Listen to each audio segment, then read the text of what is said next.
আমার কেকের ভিডিও দেখে বোঝাই যায় না ভিডিওটা ঠিক কতদিন আগেকার।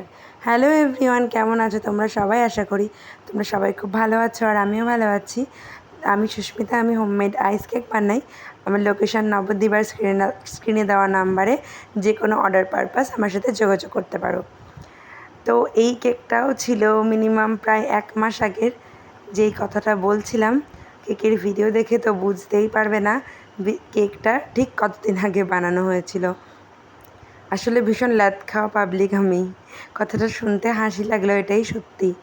চেষ্টা করি সপ্তাহে হয়তো 2-3টে ভিডিও দেওয়ার বা একটা ভিডিওর কনসিস্টেন্সি বজায় রাখার, কিন্তু ঠিক কিছু না কিছু কারণবশত সেটা আর হয়ে ওঠে না। হয়তো কখনও কোনো সপ্তাহে একটা ভিডিও দিয়ে ওঠা হয়, কখনো হয়তো 2টো, কখনো হয়তো 3টে। চেষ্টা করা সত্ত্বেও এটা হচ্ছে না, জানি না কেন। হয়তো টাইম ঠিক করে ম্যানেজমেন্ট করতে পারছি না, অনেকটা কাজ থাকার কারণে, অনেকটা শরীর খারাপ থাকার কারণে।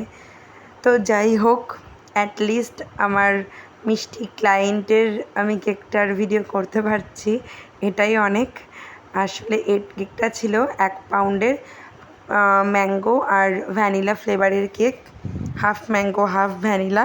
কাস্টমারের যেহেতু 2টো ফ্লেভারই পছন্দ, তো সবসময় সে আমাকে এরকম হাফ হাফ করেই নেয়। আর কাস্টমারটা ছিল আমার ছেলের প্রাইভেট টিউট ম্যাডাম, যে সবসময় প্রত্যেকটা কেক আমার কাছ থেকেই নেয়, আমার রিপিটেড কাস্টমার। আর ডিজাইনটা সে কিছু দিয়েছিল, বলেছিল বাকিটা দিদি তোমার পছন্দ মতন তুমি করে দিও, তোমার পছন্দ আমার সবসময় ভালো হয়। তো জানিও তোমরা কেমন লাগলো আমার কেকের ডিজাইনটা। তার তো ভীষণ পছন্দ হয়েছে। আর কালারটা এত মিষ্টি, এত সুপার। আর গোলাপ তো সবসময় সবারই পছন্দ, তার মধ্যে যদি বসে গোল্ডেন বাটারফ্লাই, কার না পছন্দ হবে বলো? তো আজকের ভিডিওটা যদি ভালো লাগে একটা লাইক, শেয়ার আর কমেন্ট করে যেও। তোমাদের প্রত্যেকটা কমেন্ট আমার পড়তে ভীষণ ভালো লাগে।